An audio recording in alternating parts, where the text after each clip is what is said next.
मैंने कहा चलो बेटा। नहीं चलना है मुझे। कब तक चलेगा ये? मेरे रास्ते में कितनी रुकावटें हैं और कितनी बार करूं?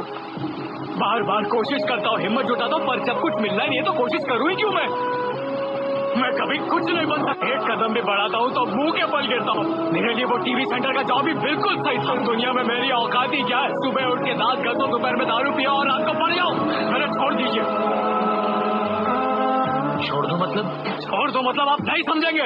मैं नहीं समझता या तो मेरी जनरेशन में हमसे गलतियां होती थी, लेकिन हम उसे छोड़ते नहीं थे। छोटी से छोटी गलती को भी ढूंढ ढूंढ कर निकालते थे, उसे ठीक करते थे, फिर आगे बढ़ते थे। लेकिन तुम्हारी जनरेशन में यही प्रॉब्लम है। अगर कोई चीज या कोई इंसान या कोई सपना पसंद न आए तो उसे वही छोड़कर दूसरी राह पर निकल पड़ते हो।